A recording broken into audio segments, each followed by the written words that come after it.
Announcement. So this is kind of a talk we do annually because there's a lot of new grads that are entering the workforce, so we always like to give advice. This panel kind of came to mind because we wanted to give you a full 360 kind of view on getting a job in the industry. So we actually have some people here that do hiring for game studios.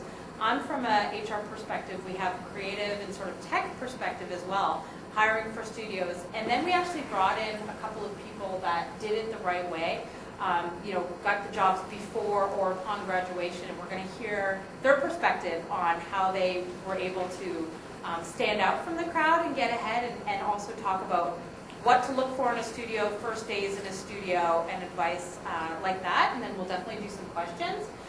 In terms of some quick industry announcements, I guess one of the big ones, we have OJAM. So Ottawa's Game Jam is coming up the end of June. Third year for OJAM.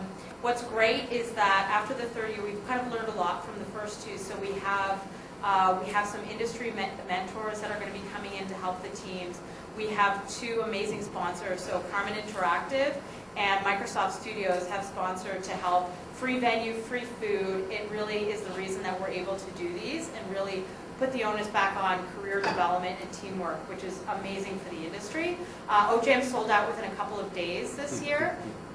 So we have, we'll have 120 developers and artists there to sort of help the teams. If you've never done it before, I would strongly recommend taking part in the Game Jam. We'll talk about that as well. So that's a big one. In terms of IGDA, so next month we have Mike Mood coming in to talk about Bendy and the Ink Machine, which is a massive Ottawa hit. This game has gone viral, and they're doing sort of the right things right now by taking that success and putting it back into supporting the industry and putting it back into creating jobs, which is really great to see. And in terms of other events, Girl Force. So this is kind of a cool announcement. So for those of you who don't know about Girl Force, it's a group of industry leaders here in Ottawa that wanted to, help the underrepresented group of girls going into technology. And so we have a group of people, both genders. It's very inclusive, teaching girls in the non-binary folk in the high school range, teaching them to make video games from scratch, which is a really cool initiative, and it's in its third class right now, which is awesome. So IGDA Ottawa is actually going to be planning a kind of an awareness fundraiser event to help that organization, as a non-for-profit, be able to continue and teach girls how to make video games and get interested in tech, which is really cool. So I think those are the big ones. If anyone has an industry event they want to share, they can raise their hand. Anything coming up in the game space? Dirty Rectangles, everyone. Dirty Rectangles. Thanks, Justin. Yeah, Dirty Rectangles, awesome indie event. It's the third Wednesday of every month? Third Wednesday. Third Wednesday of every month. If you haven't checked it out, their Facebook page keeps you updated on every month. It's a great initiative to check out. It's very indie. Let's share our stories. Let's help each other grow, which is awesome. So let's get to the panel. I'm very pleased. I'll introduce our moderator. So Big Tall John is here. John heads up, I guess, talent acquisition, awesomeness at Halogen. How do you... Technically it's Saba now, but... Oh, they've been taken over. Yeah, okay. we were bought. It was great. And you had to interview for your own job, is that right? I did. It was amazing. No, and as much as that is full of sarcasm, it was actually a great experience. I was with Halogen from 2012 to now, pretty much, and kind of a Cinderella story where Halogen was my first corporate gig. I was working in an agency before, and then my own business, and I had never actually worked for a professional company, and I was there for 5 years. I grew, I matured. I was a huge asshole when I first started, and kind of turned into just a not so huge asshole. Still, someone laughed. I don't know who it was, but thank you. I think what you want to comment on is the fact that maybe I don't agree with the second part, but huge is definitely accurate. Yeah, so you stand up. I mean, if you Are you going to stand stand up with scale or what? Yeah, sure. All right, okay. So Fatima is 6 feet tall. I'm not 6 feet. I'm 5'1". We have the shortest and the tallest people on the panel. I'm 157 centimeters. If anybody wants to convert that to feet, go right ahead. Yeah. You are so engineer. Well, see, the thing is, I work in metrics, and 1.51 meters of 1.57. So 1.5, she's awesome. So Changing the topic. the whole experience was actually, when I went into it, it was like, really? And then during the process, and then after the process, it was like, wow, that was awesome. So no, it was a great experience overall, and happy to be here. Very cool. I get John to moderate a lot of panels because he's interesting, very charming. Wow. But asks great questions, so I'm going to let him take over. Spotlight's on you to manage this group. Wow, okay. So first and foremost, I know that Jillian prefers to sit beside no one, so can we switch seats? Is that okay with you? Is that okay? Oh, we both need to Yeah, Okay, yeah, so we're going to do switch. this, and then just to introduce everybody, what I'd like to do is basically get everyone to say who they are, where they work, kind of a 30-second summary of their story. And because of Jillian's, twerks and twicks and tweaks, we're going to go ahead and start with her. So if you I've can been just talking kind of too much already. give us a 30-second, quirk, is it quirk? I'm pretty sure quirk is the word. Quirk is the word, okay. Twerk is the actual activity. Twerking! Fair enough. That's the later portion of the night, is the twerking. Monkey Joe's is famous for Everyone Miley went to Monkey Cyrus Joe's is on after her the way. talk. Give us 30 seconds of who you are, what you do, who you represent, why you do it, go. So, I was an HR director for 12 years. I did tons of hiring in the TV and the video game space. I spent years just hiring for various studios. And then 1 year ago, I actually left working internally and I started, among a bunch of things that I'm doing, I actually started my own company doing HR and PR and marketing for a variety of studios. So now I have 6 or 7 game studios. I help them hire great talent. So that's why I'm here, to give advice on what studios are looking for and a bit about the interview process and things like that. So this is the probably 5th time we've met, 6th, something like that? Yeah.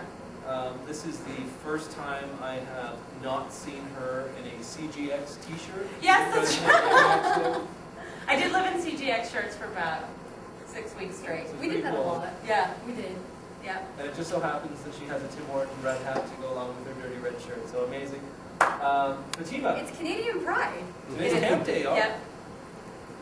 30 seconds, who you are, what you do, why you do it, where you do it. My name is Fatima. I study interactive multimedia design at Carleton University. Yes, it's a mouthful. So I'll call it IMD for short. It's also part of the Bachelor of Information Technology program. Therefore, I get a BIT, so BIT. All right. I'm currently working at Snowden Studios. My boss is in the audience. Woohoo! Wait, who's your boss? Red shirt, JS. There we go, okay. Yeah, he was my professor. I ask a lot of questions. Now I have to answer them. That's going to be tough. All good. Christian, give her. I'm a recent-ish, I guess, graduate from Alabama College, the game program there, about 3 years ago now, when it's hard, time flies down this track.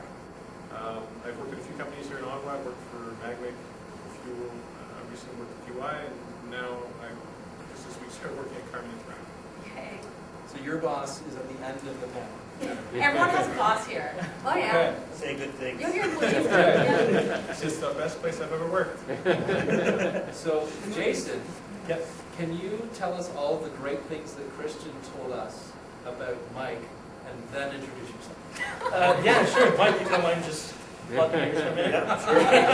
You're saying this because Clubfoot still is hard to say. All right, so a little bit about myself. I started in industry in May 2015, so I'm still pretty new at this. Although today I graciously, thanks to Jillian, do talks, part of panels. I also teach at Algonquin, and I own my own business. So it was a very quick way up. But behind all that, there's 10 years of working in other industries that gave me a lot of skills so that I could actually go fast in the industry. So my French is terrible. Can Je you préfère tell parfois us? si tu veux. So my French is terrible. What's your company? Give us a plug. Okay, so our company is 3 Pixels, so 3 pixels, and what we do is we specialize in game art. We are 2 3D artists, 2 teachers actually at Algonquin, and a dev, which means that our niche is that we actually create packages for devs, such as Carbon. So we hopefully save them a bit of time instead of just being a artist-only oriented service, we actually make sure that it works in the game engine before we send it off to the client. I Saves us a lot of time. none of that, but cool. What was that? So we incorporate 3D. So somebody throw a one-liner. Oh no, they save us a lot of time. Oh, okay. There we That's go. it, that's the Yeah. summary. There we go. And for whatever reason, your name is not Carmen, but your name is Mike. Yeah, okay.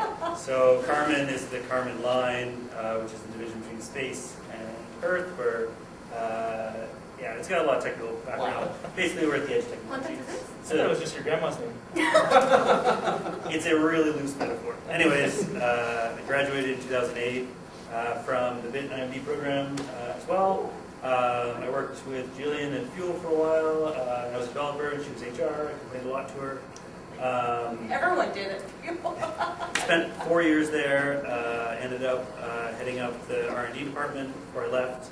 And then my buddy John wanted to start a company, which is Carmen. We thought we could do it better. And so here we are 5 years later. You'll get better. 8 people now, just hired 2 people this past week. Yay. And we're outgrowing our office, so we need to move soon. Awesome. Yeah. How about you guys? What do you guys want to get out of tonight? Like, just shout them out, raise your hand, get the single file, whatever you want. What do you want to get out of tonight? Is that a scratch or is that a raise hand? Turning spotlight on that. Did you say higher? Who wants a job? We got jobs. Jobs, yep. Okay. So, you got your hands up, so now tell us what you're actually here for. Like, what do you guys want to get out tonight? How do I make sure I give you guys what you want? Give her. So let's say you go to a recruiter. What's the best thing you could do? Because like you say you go and give resume, you say you just go and talk. What would you actually give like a gameplay right there, a demo reel? Sure. What's the best thing you can do? It's like the whole approach. How do you go from I'm interested to I have a paycheck? Yeah, let's say you're at like a convention. You see a recruiter. Yeah. What do you do? Christian has recently transitioned from that to this. Yeah, I have a good story to probably answer your question. Back when I was training my first job at Magnet, they used to hold events. They used to hold events every few months, I guess, whenever it was convenient for them, where they would just have anybody interested in working in the industry show up. So naturally, they can have dozens and dozens of people show up there, and everyone has a resume. Everyone's going to have a very similar 5-minute conversation with the person who's there to interview you for, say, programming or whatever it is that you do, whatever your discipline is. But what really gave me an edge, and eventually landing that first job, was to actually have someone to show them. A lot of employers, their chief concern before they can do jobs is that you can do the work that you claim you can do. Nothing proves that more than to actually hand them an example of making a game. It can be very simple. It was an endless runner type game that they slapped together in a couple of days. So I would definitely recommend that you say put something on the phone, assuming you want to work in games, mobile or otherwise, just show them that you can do something. Amazing. Can I just interrupt before you just Yeah. go ahead and talk?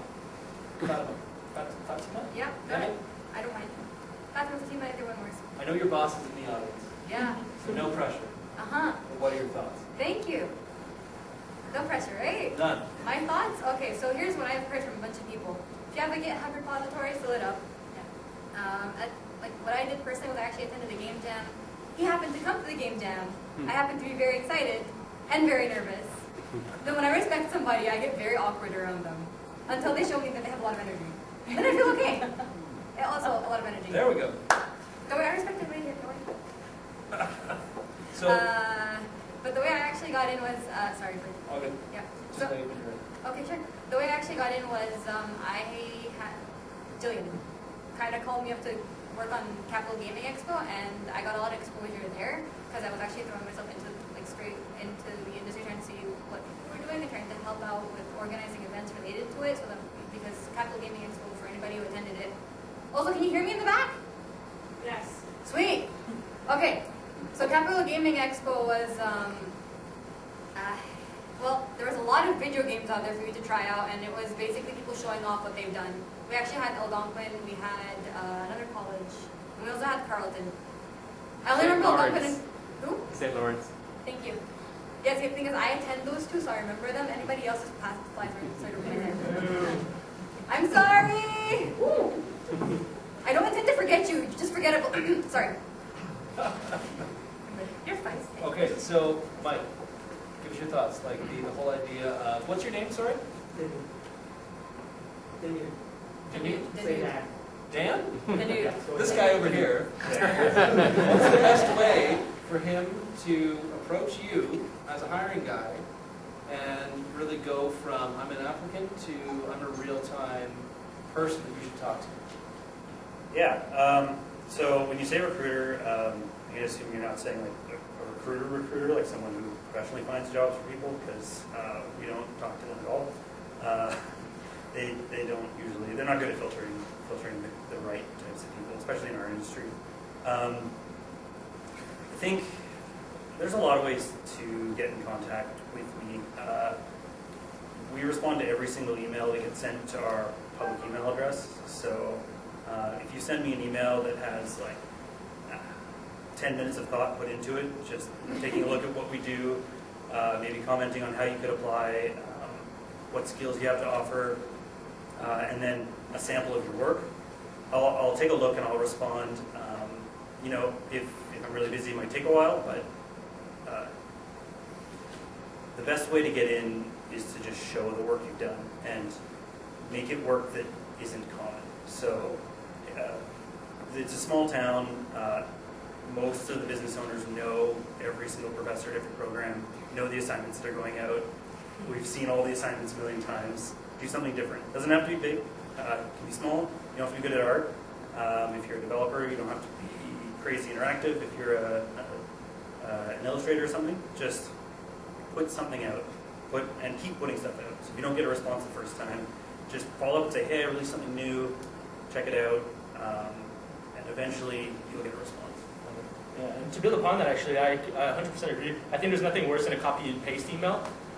You know, I think too often we'll just send like 70 emails to a bunch of people. Hopefully somebody replies, but you feel it's dry, it's not personalized, and you don't feel special. And people want to feel special. Personally, the maximum amount of time I spent on trying to get one company's attention was 60 hours. Wow. Yeah, I built a full-on piece for them, and we sent it out. It was a render that we built, made sure that it looked good, that it was straight for them, and we said, we want to work with you. Wow. Actually, to be completely honest, one time I wrote a Destiny-themed cover letter. That's great. They didn't respond to me. They should have. It really should. It was very funny. Did you call them out on social media? No, I didn't. You totally should have. Yeah. I don't have much of a following. I don't want to get on their bad side. You know, you get on somebody's bad side on social media, you're officially blacklisted permanently. I'm going to stop you right there. So, you don't want to get on a stranger's bad side. A stranger that has ignored you after putting in a whole shit ton of work towards getting their attention, yes? Yeah, and not working on that assignment and then staying up late.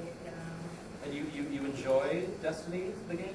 Oh no, see the thing is, I always thought it looked cool. I never owned a PlayStation until recently. So I always wanted to play Destiny. I actually bought it for my cousins to play because they had the console, I didn't. So you have a story about how you committed, Yes, I actually asked people your questions. life to this. Jillian, I'm going to ask you the next question now.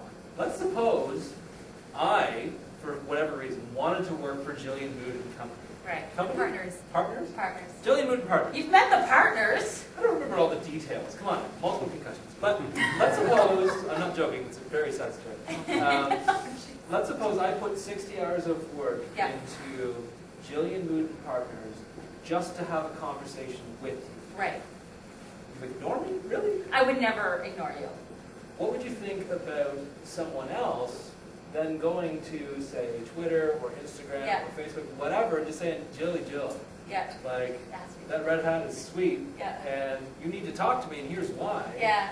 Would you really? I would think that's respond a to that. blacklist? I can't imagine not responding to someone that I actually saw put effort into something.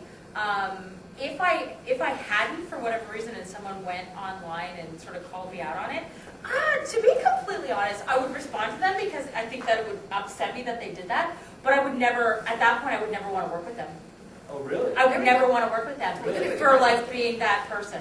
I would want them to keep trying with me directly, and then if they did anything to create negativity, Yeah. or someone would be like, oh, Jill's a bitch for not blah, blah, blah, I would never want to work with them. But I would get back to them only because then I had to. I think there's a positive way too of calling out somebody, right? It's not a negative way. If I put it online and say, like, It if depends on how anybody you knows word Jillian, it. make sure she sees this because I want to talk to her so badly. If That's it was the positive, positive, right? if it was positive, I would 100% respond to that in a positive way as well. I think it's interesting that you immediately went to the absolutely not without that context. Not calling you out, just saying. Yeah. Just saying, there's a difference between trolling someone online Correct, and getting yeah. someone's attention through the resources that you have. Yeah. Mike, what are your thoughts? If someone said, Carmen, where in the world is Carmen Sandiego? It's right here, give me a chance. Well, so first thing is everybody spells our company name wrong. And Right. so that's the first It's test. okay. And it's a good way to get off, like, on my bad side. Not that it's, anything's going to happen, but I'm not going to respond to you, that's for sure. I think, Uh, oh, sorry. So, I mean, you can't be awkward about it. You have to be cool. Yeah. Like, if somebody's constantly like over promoting us and makes us feel awkward, then we're gonna feel awkward about bringing you in. Like, it might get overly needy, and if we ever hired you, like, we wouldn't want to put you in front of a client because you clearly don't understand social boundaries. So you're basically saying you want to avoid the stage 6 Klingon, like, met you twice, but like, stop calling my mom kind of people. Yeah, you know that person who starts to become your friend, and you're like, oh, I don't want to dive into this because this is going to be too much. I'm not ready for this. Yep. Yeah, I'm trying to avoid that. So Christian, you have landed in this amazing opportunity because of the capabilities that you've shown and what you've produced. What advice would you have in terms of reach out? I know it's kind of the opposite of what happened for you, but what would you recommend in terms of how to get Jillian or Ben? Just find Jillian. How would you recommend getting Ben's attention from your own perspective, where you're more, you're kind of looking, you're kind of not, you've got a referral chain, you've got friends in different companies. What are your thoughts on how everyone else could get attention from the party they want? So you're asking if I want to see target a specific company? Sure, yeah. Okay. Well, I think we kind of touched on a lot of good advice, but definitely one that makes the most sense to me would be to do your research on the company. Sure. Understand what you want to do for them, and then since there's definitely value in producing something for the company that shows that you're really serious about wanting to work with them, try to figure out something that you can do that's specific. Cool. Yeah, don't be too general. Did the guy that asked the question leave? Oh, there he is. He's moving scenes. Did that kind of give you what you want? Yeah. Yeah? What else? Somebody raise their hand or we're going home early. There we go. What is the prospect of VR in this city? Like, is there a lot of companies that have started to develop a VR game, or is it still particularly small? So virtual reality? Yeah. Okay, cool. Who's got a spot for that? Working on 2 VR projects right now. They're booked up to the end of the year, which is busy. So we have 2 guys full time on VR and doing our own VR team. So how did you 3 of our find? Did these guys have VR experience before, or how did you ease them into that to get them capable of running that? no, VR is not that hard. Like, wow. I mean, so from a technical perspective, there are definitely challenges, but getting started with it, it's not that bad. It's augmented reality is not that bad either. There are more creative challenges in terms of how you tell a story, how you keep people from being sick, all the stuff that people always talk about. But actually, like, getting your Hello World VR project set up is not that bad. So really, we just look for really good developers, good people that fit into a good culture, and understand where we're trying to go as Carmen, because we've got some of our own things that we're doing. They're the ones that we're always looking for, because like a good developer in my eyes can be taught anything. We can teach you any technology. How do you define good development? Good problem-solving skills, the ability to communicate well. There's a lot of sort of, I call them basement developers, where they lack social skills, and I definitely don't have the best social skills, but there's something to be said for being able to explain to someone else deep technical challenges, as well as, when they ask for something that's totally impossible, not laughing in their face and providing options for them. So for us, a big thing, because we work with clients exclusively, is never saying no. You don't say no to a feature. You say, "This I can't do. I see what you're trying to do. Here's a solution." So, people that can teach themselves, people that can, and communicate. That's a big one. Jason, any thoughts? Actually, we started our company with VR and AR. Yeah. And then one of the VR projects that he's working on is one that we worked on with them. That's what you're talking about, yeah. But yeah, So from our side, from an artist perspective as well, there isn't a lot of differences if you're going to be working in 3D versus a 3D game versus a virtual reality or a augmented reality game. It's going to be a lot of what you've learned on how to make your assets efficient. But that's it. Again, a great artist will be a great artist, and it's just going to be about learning the technical aspects of it. gotcha. 2-star resort, check it out. It looks Yeah. awesome. 2-star I resort. have a question. Yes. Will I be motion sick? No, you don't move. It's Google Daydream, so you can't move. How many of you get motion sick in VR? I'm putting 2 hands up. My stomach was flipping when I was playing. I was playing some kind of alien VR game for PSVR. The only one I don't get motion sick is in Vive, and yeah. Yeah, most people don't usually get sick in the Vive because of the Yeah. motion tracker. No, actually, the thing is, in Vive, you're actually physically moving, so your brain recognizes that, hey, I'm actually moving, versus when you're just sitting and you're somehow still, like, distance is changing. It's like you have a little bit of a difficulty grasping why that's happening. That being said, I get motion sick playing first-person games. I get motion sick playing Legend of Zelda Skyward Sword. Wow. Do you Okay. take Grapple before you play games? No. You should look into that. That's I don't want to take drugs. I'm medicine. fair. Christian, any thoughts? It's definitely, it's new. I was actually having a conversation with someone in the audience about this very situation. It's very interesting. VR is like a brand new medium, right? It's the equivalent of like television or even radio if you go back. It's when that stuff first started up, we were just trying to figure out how the heck do we make the best experience for this new medium. So we're right at the very cutting edge of it right now. So there's a lot of potential. It's definitely feels like it's the future, and it's going to keep evolving and become something that's as common as standard video games in the formats we currently enjoy them. So specifically in Ottawa, there's definitely some companies that have had some success with VR. I think it's the name of the company, Steel Crate. Steel Crate, yeah. Steel Crate games that keep talking about. They were like the first, like they were developing years ago Yeah. in VR. And that came out of the game jam. Yep. So that's an excellent example of like taking something brand new, coming up with a very creative Yeah. idea, and executing very well on it. So there's definitely potential for this medium, and we'll see how it fits into the Ottawa scene, but Yeah. there's definitely something here. So, Jillian, Yeah. how soon, because you seem to be pretty connected in this world, specifically in Ottawa, how soon will you start accepting applications or meetings through VR? Through VR. I mean, I love VR. I know there's some development here in Ottawa more on the game space. In terms of other realms of using it, I mean, I know there's some companies that are working on stuff. I would do it as soon as possible. To be honest, like where I work in, sort of the global level. So I'm, doing meetings all the time, flying around. If there was a way that I could interact or do interviews or have meetings in VR, I would do it immediately. I definitely think we're kind of at the forefront of what's possible with VR, and it's going to keep improving. And it's funny because, every conference I go to, there's discussions in terms of, what is the future? Is it going to, a lot of people in the industry don't think that there is a future in VR, that they think it's a fad. Well, if it is a fad, why is there so much more development and focus on it? Why is the hype continuing? It seems to be something that is growing, but not just in gaming, in different areas, and I think that there are lots of possibilities. I don't know if anyone knows what the future is going to hold with VR. I think it's a very exciting development focus, though, and I definitely think we're going to be seeing more of it. But in terms of where it's going to go, I'm not really sure, but I would love to be a part of it more. Yeah. So there's a thing about VR that can actually be applied to a medical field. Yes. It could definitely be applied in the medical field, and also if you combine it with IBM Watson, you can create an individual experience, because that is a thinking machine. I actually had the opportunity to talk to somebody who develops on Watson. It was at an IEEE event. It was called SPAC. As to what that actually stands for, I can't remember, because all the engineers called it SPAC.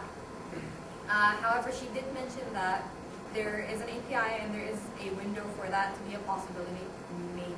She was nodding at me. Either she was thinking, this girl's a fool, or she was thinking, this is a good idea. Hey, nodding's good. Nodding's the start of conversation. Oh, yeah. Goody?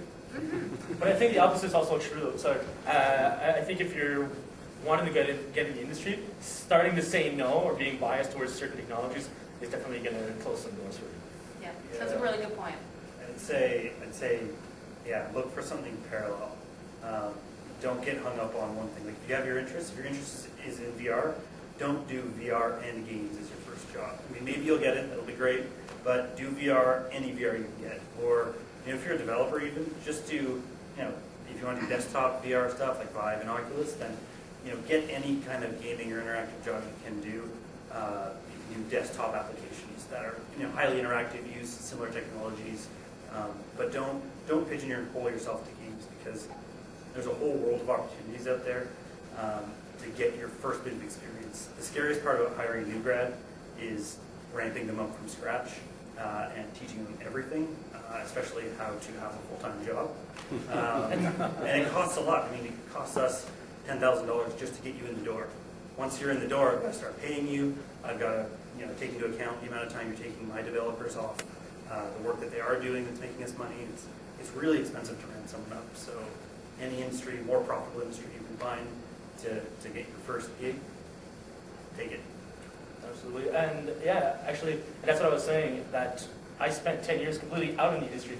So completely relate to that. Any experience that you can gather, see it as a positive, as something that you can learn from. And it's easier after that to get in the industry and get in the door because people will know that you have that work ethic, you're going to be professional, and you're willing to learn or be flexible according to how they work, right? Which is always important when you're going to be working with people.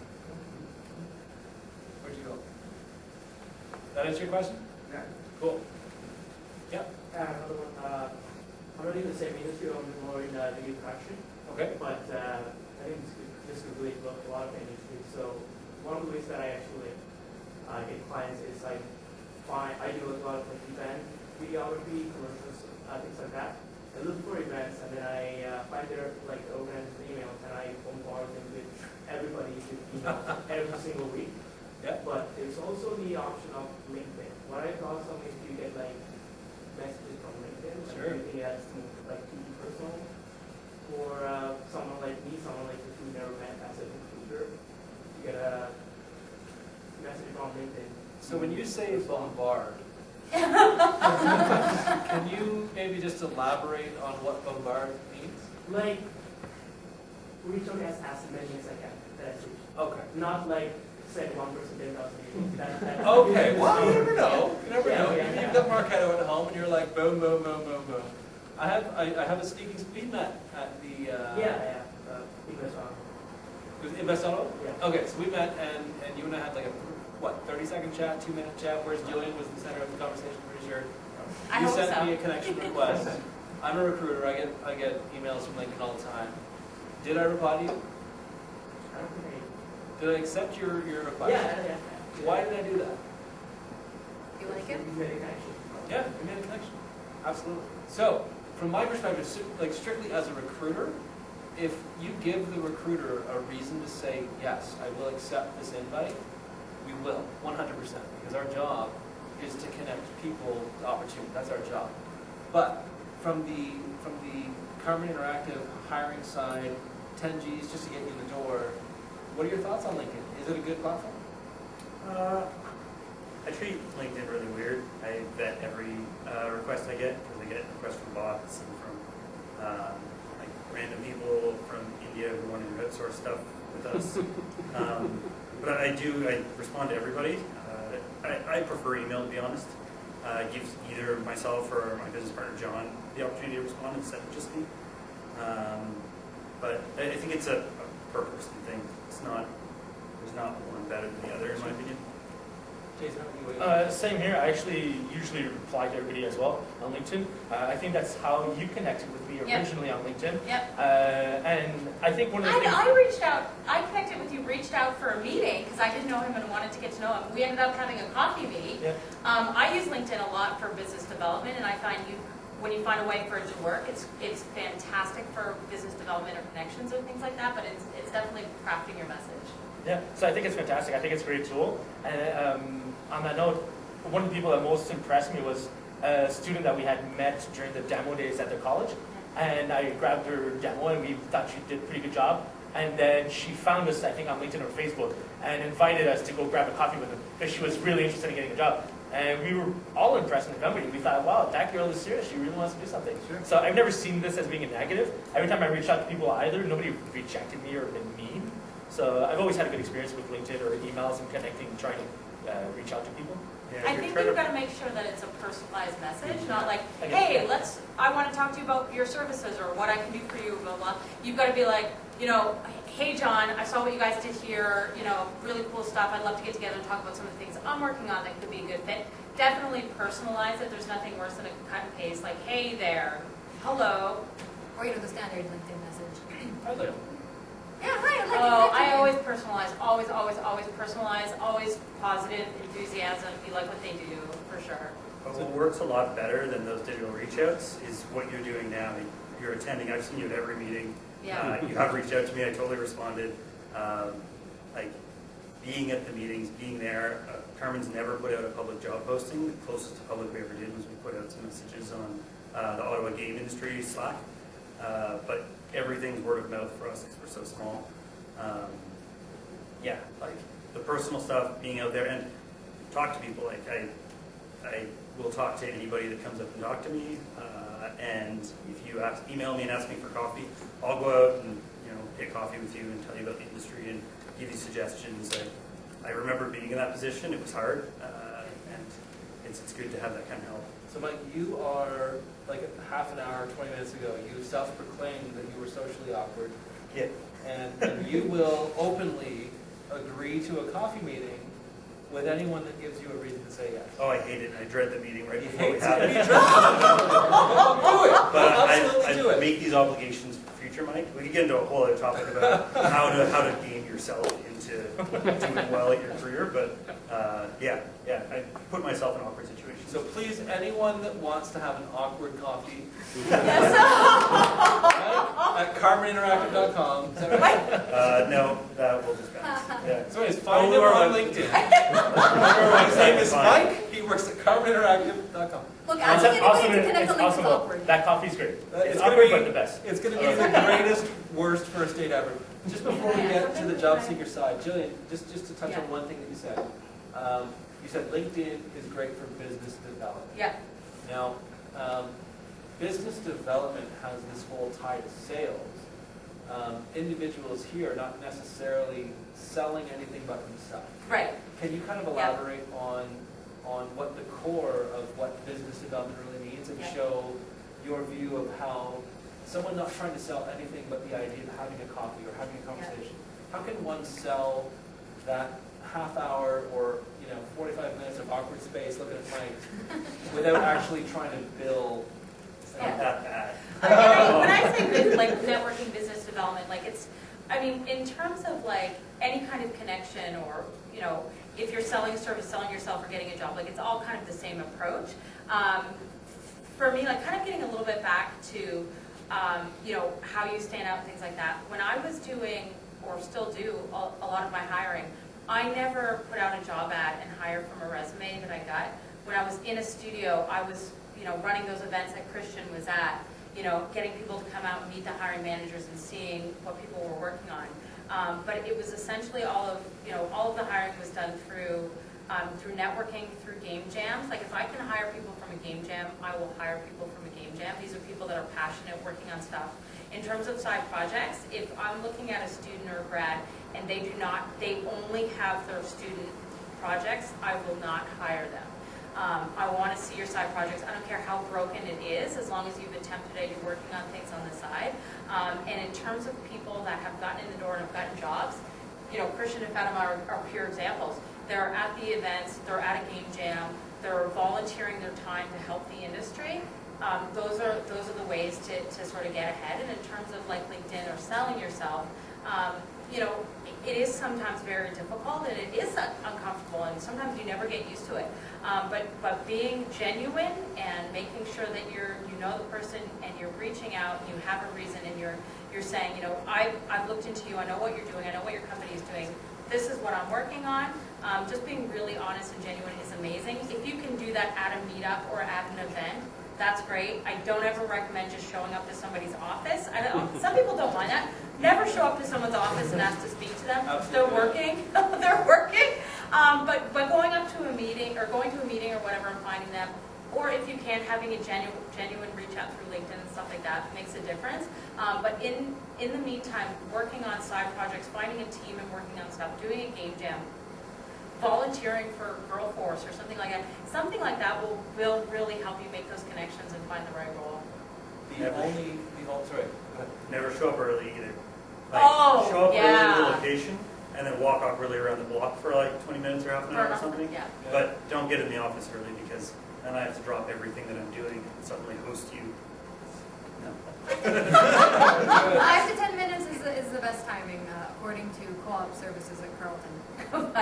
I like 9 minutes. I like to be there 9 minutes. 90 seconds? But yeah, within like the margin of error between people's cell phones. Like, So when you all email Mike at M. Baker?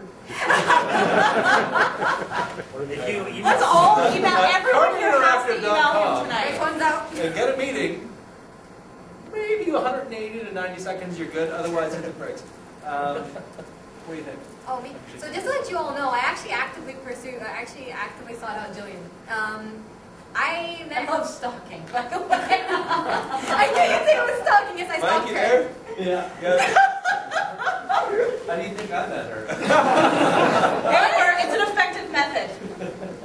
Anyway. No, okay, so the thing is, when I first met Jillian, she was full of energy, and she was wearing, for the first time ever, she was wearing these really fancy glasses. They were blue with these nice prints on them, and her pants didn't match. Her pants matched later.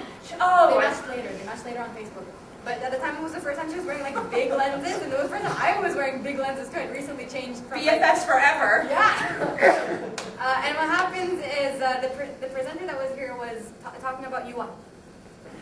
Excuse me. He's talking about UI tools or developing tools for developing games. And he was from Ubisoft, and he had a MacBook. MacBooks, as you all know, do not have VGA port. And when I came by, Oh yeah. yep, that was how we met. And here's the fun thing. The guy who's sitting there taking pictures right now, he was like, why the heck do you carry so much stuff? Right as we were coming to the event, I had a laptop that was a Lenovo that had a VGA port. I Saved the presentation. Yes. The event happened because of her. She kind of forgot me a little bit when I met her the second time, which was at Tacopia. So, yeah. It took a minute. It took a minute.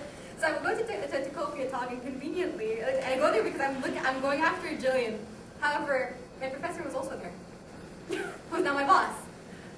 You never know. You never know. And I was like, oh shoot, that looks like I'm stalking him.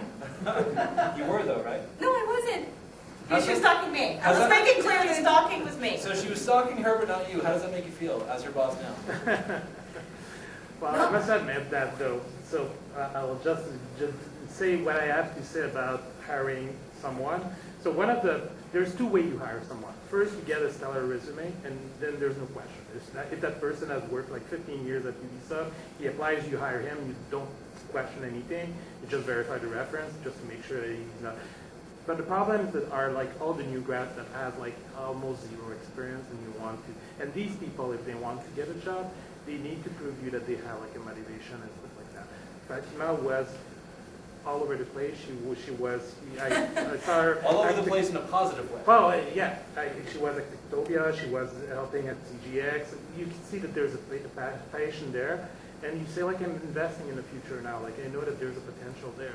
Someone that is, well, plus the fact that she had like A grades and all this helps. But basically, it does help. But you want to make sure. Plus the fact that she's one of the only female programmer in the entire town. You want also to get a hold of that. I'm the only female programmer at Snowden, actually, at the moment. Yeah, well, yeah, not in the entire history, but at the moment, yes. So, but that kind of things helps. But basically, I would just say if you want to land a job, first, make sure also you have the qualification that the company works, search.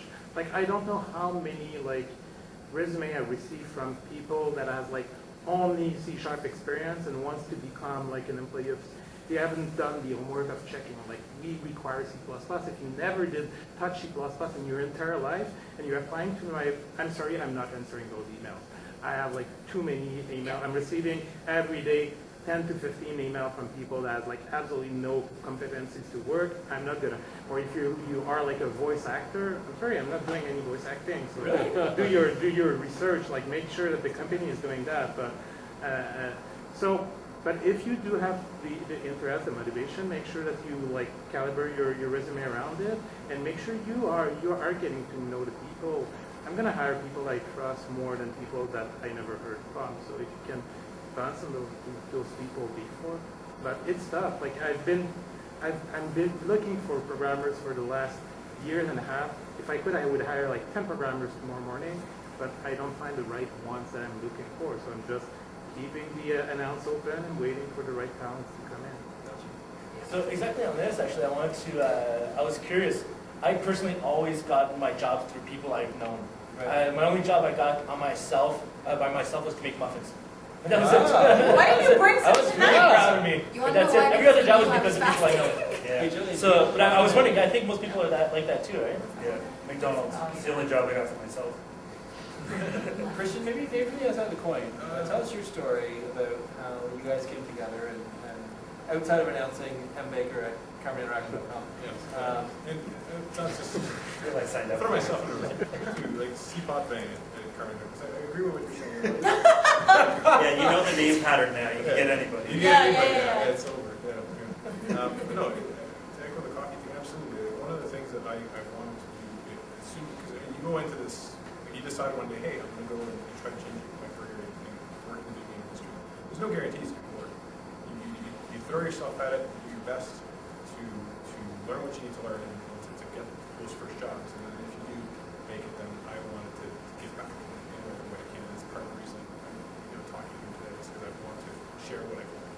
So coffee, anybody wants to have coffee, and more than have coffee to share that knowledge. Just to bring it back to LinkedIn real quick, LinkedIn I think is great if someone looking for a job. It's a living resume. It's constantly there as long as you keep it up to date. Anybody who cares about you, wants to know about you, can look you up and know exactly what you've done, where you've done, which projects you've worked on, who you've worked with. It's excellent. On the recruitment side of things, I have had experience with recruiters. I ended up actually getting my job at Fuel through a recruiter for a long time. An opening at Fuel my way that didn't work out. But I would say be very, very, very careful because recruiters, my understanding is they get paid to do this, right? They make money. If you end up taking the job, then they get something for that. So make sure you do your research, make sure you ask your questions, make sure that the job is really a fit for you before you go ahead and accept anything, because if you only take what recruiters to give you in terms of information, you're probably not getting the whole picture. I had a good experience, I'm not saying, but I definitely knew what was going on and made sure to take extra steps to make sure that my interests were being kept in the forefront, essentially. So Can I ask you a question? So Christian had a co-op job before graduating, and then that turned into a full-time role. Like, I'd love to hear you kind of explain your experience getting that co-op role, how it was balancing that with school, and then how that led to the full-time job. Okay, so that job was through that recruitment that I talked to earlier. I worked over the summer. It turned into a full-time gig as I was going back to my last year of school.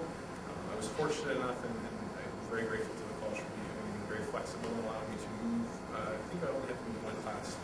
That was in the late to the evening, so I did both at the same time. It's very difficult to work a full-time job and do school full-time, especially in the last year. There's a heavy demand to get all these projects out the door. I don't know, do you have a follow-up question there? No, I'm just wondering, like, in terms of, like, do you recommend, people do take the co-op during the last year? Is there anything that they should be looking for in a co-op position, et cetera? Just experience, really. Yeah. Yeah. So I mean, if you do get a co-op job and it just lasts over the summer, that's great. It's experience. It's something on your resume. It's the most difficult part is getting those first few jobs on your resume, and then you're doing good work and people know who you are and they like your work and generally a good reputation, then you will find those next jobs. This most recent job at Carbon Interactive was through someone I knew with Magnet who reached out to me and said, hey, if you're interested, you should give Carbon Interactive some consideration. So that's how it played itself out. So I already, yeah. So, in terms of college, I don't know if anybody's still in college right now. That's something I want to hammer home. How many people are new grads or are, I guess, currently in school and going to be new grads? Okay. Congrats. Yeah. So depending on the program you're in, a lot of schools will stress like that the industry is looking for real generalists, like people who know like dev and design and this and that. And those hybrid people are really great, super valuable, but you need to have a specialty in some direction. Nobody's going to hire you to be the dev, design, illustrator bridge because you're not going to be good enough in any of them. You want to be the developer that has made a little short film in 3D and knows how to use Photoshop, or has knows graphic design principles, or knows usability. So actually, as a teacher, I can say that we've always focused. We want to make sure that the students understand what the pipeline is, Right. but that they figure out what they love the most so that they can focus on it. Yeah, like IMD was good for that because I took an illustration class, I took linear algebra, I took C++, did physics, we did animation, 3D modeling, everything. Couldn't apply for a job saying, I can do all this stuff. I applied for a job saying, I'm a developer. And then when you get in the door, you say, I'm the best developer you can hire because I can go talk to your designer and we can work through the best compression format to use for these images. So we can work through. So they call that, I've heard this, I think it was Valve, they call those T-shaped employees. Yes. So it's people that know everything but specialize in one thing. I've heard of that too, actually, at Amdocs. Yeah. Just find the thing that you like to do and that you're kind of good at doing and do a lot of that, and then you can't go wrong. And it's going to be so much easier because you're not fighting against it. Yeah. You're not going to go like, I got to go spend 5 more hours on this. You're going to want to, right? Yeah. We spend such a large portion of our lives working. It makes sense to try to find something that you enjoy doing for work. That's a big thing that I think everyone should try to do. This weekend I had some free time, so I had a choice. I can go watch some TV, or I can do some more 3D. I'm going to go do some 3D. So I went up and did some more 3D, right? So that's the thing, right? For me, it was a passion, and yeah, if it's your passion, you're never going to have to work in there. So. And if you can, you have to find a studio that sort of fits what you want to do too, because there's AAA, there's indies, there's all kinds of different cultures, corporate, very startup. So if you have the luxury of, looking around, like in the beginning, get the experience for sure. When you've got that experience, definitely look for a studio, because while they're interviewing you for a thing, you should be looking for the best fit for you. Do you want a flexible environment? Do you want to work some from home? Do you need that 9 to 5? Do you want a big AAA with lots of structure, or do you want to be able to make quick decisions? So you've got to look for a studio as well that fits what you enjoy doing as well. Don't be afraid to try things. I mean, I think ideally everyone wants to find that one job and they're going to be very, very happy and very comfortable. I can't think of anyone who want to hop around every 3 months job. There's so much stress associated with Yeah. that. At the same time, if you end up somewhere where you're not, something's not quite right, or you're not quite happy, or whatever your reason is, make sure you're not stressed on something superfluous. But if you're not enjoying what you're doing, then try to figure out what it is and try to address that problem, either within the company or by looking for something else. And that what you're going to want, what your needs are, and the things that you enjoy working on, you're going to learn that through working in the industry, through working for anything. It comes with experience, it comes with time, and it happens very, very quickly as you start. So as Jillian said, the idea of looking for a match for you at the same time of looking for at the same time to be a match for them.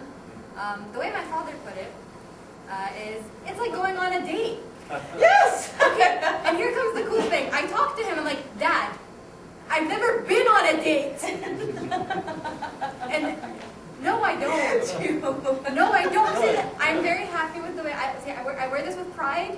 And quite frankly, when I'm going to go down the courting stream, I'll go down the courting stream. But until then, I've never dated. Why? Because I take great pride in my hijab. And it's Good like, for you. Thank you. And my dad knows this. And he's like, it's like going on a date. It's like, Dad, what do you mean going on a date? And then he goes and tells me, well. So yeah, it's true, but you're interviewing both ways, right? You are interviewing both ways. Don't be too She's rude on about it. every panel for the rest of my career. The funny thing is, my father actually did have an offer extended to him from Google from San Francisco. For those of you who don't know how rare it is to get an offer from Google, it's pretty rare. Of course, my father had 15 years of experience working for Qualcomm, and he's like, I still rejected them because it wasn't a fit. Because you go down, you sit down, you talk, and it's like, I don't like this. I don't like this environment. I'm going to be stressed, miserable, depressed. No. Your mental health is worth a lot. Yeah. I personally don't prioritize it because I like my A's. My A's are very important to me. Why? I have a pride thing. It feeds my pride, which is kind of mental health-ish. I don't know. Oh, that's great. Know yourself. Know it. No. You know. I think if anyone is interested, Simon Sinek wrote a book called Start With Why. To save you from reading 300 pages, if you just go on YouTube on TED Talks, just look up Simon Sinek, Start With Why, and he really talks about the whole mental process of really figuring out what's your priority and how do you want to spend your day. Absolutely.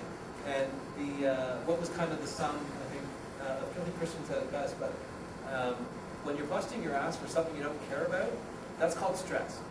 And when you're busting your ass for something you do care about, that's called passion. Yep. And it's tough to find your passion on the first attempt, but definitely value your mental health and really focus on what am I getting out of this job today and what am I getting out of this job on day 365? Because realistically, we live in a market now where getting a job every 3 months, that's got to be a nightmare. Like that's just...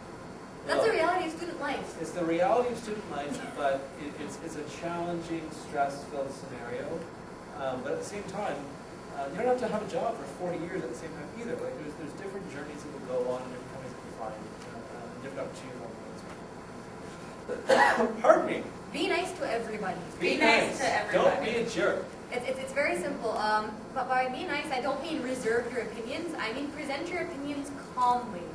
Or at least in a way that you're not, you suck! My opinion's better. Don't do that. So I have made my career of doing the opposite of what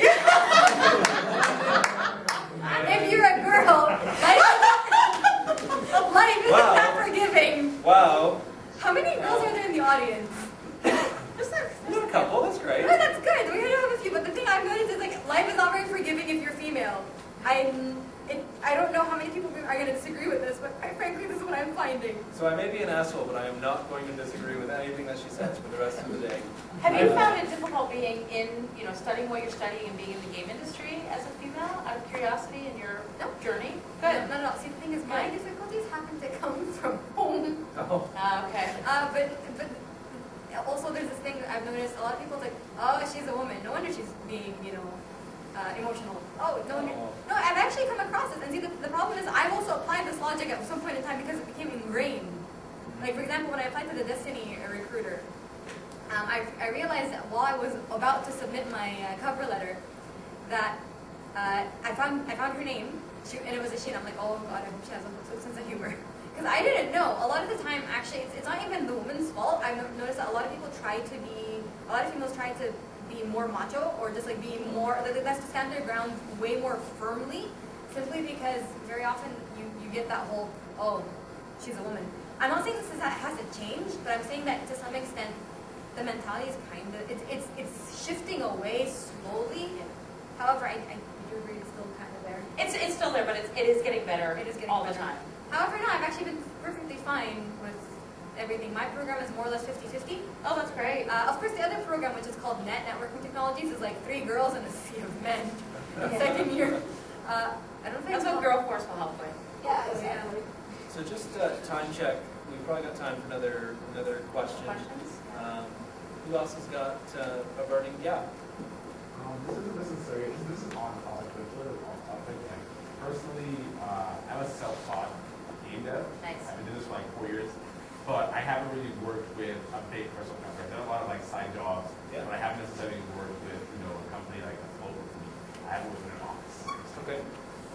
So like, how does that kind of tie in with getting recruited as a self-taught? I know it's still very like demo-based stuff. I think more and more valuable. Actually, exactly what More you and more said. valuable these days. You want to know what the hardest part for me applying was? It was actually sending out the resume. Because when it comes to me, like, it's actually, like I said, I like my A's. So all my time goes into getting those grades, which basically leaves very little time for side projects. So what I do is I force myself into game jams. But other than that, if you are self-taught, you are one heck of a gem. Everybody wants somebody who's been doing things on the side. It means you do this with your fun time, with your your spare time. Actually, I remember in one of our lectures with Professor JS, he Professor Boss. No, I was like, Professor Boss. I call him, okay, see, Boss is what he is now. Professor Sorman is what or Solomon is what I called him originally, and it's like JS now. It's like, okay, You're switching over. I'm switching over. It's a slow process. Don't worry, don't mind it. But in one of the lectures, he actually said, "I want somebody who's passionate. I want somebody who's doing what they love to do." Of course, at that point in time, one guy stands up. He's like, "Yo, my name is this. You're hiring me." And I just and see, the funny thing is, I had been preparing a resume for Snowden when he said that, and I really don't like this guy, so I was really ready to snap at him. Did you? No, I didn't, because I don't want to give this guy any attention. He doesn't deserve it. There you go. I'm finding more and more, like a lot of the studios I'm working with are, you know, the whole, you need a degree or computer science or you need a game dev program.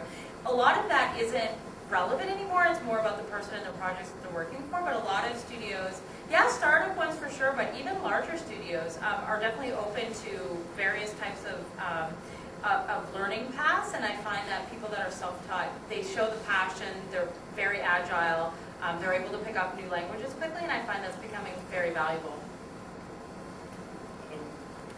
It changes the questions that we ask you. So if you have a schooling background, I know that you're good with formalized process. I know that you're good with instruction. You're probably pretty good with detail. If you're self-taught, I'm going to ask you more questions about whether you can, adapt a formalized process, whether you know how to play in teams, because sometimes people work alone because they can't work in teams. And I mean, I've worked with developers before that I wouldn't want to touch their code with a 10-foot pole. They've made amazing stuff with it. The stuff you see on the other side is great, but not another developer can work with it. So if you're self-taught, you're going to have a great sort of portfolio of work, and you're going to have a lot of great life experience in terms of challenges you've overcome and being able to really push through some of the difficulties that students have a hard time with. But you're gonna get more questions. You're gonna need to prove to me that you can be consistent, you can show up to a 9 to 5, and that you can remain structured. And on the comment of things that students need to show that they know how to deliver 100% when it really matters. In school, you sometimes end up prioritizing different assignments. You say, I'm going to take, a 70% or 60% on this project so that I can focus on this other one, and you make those trade-offs, and being able to make that decision is good, but there is no delivering 70% in the workplace. It's, the client is going to want what you deliver, like what they want, and you have to solve the bug. There's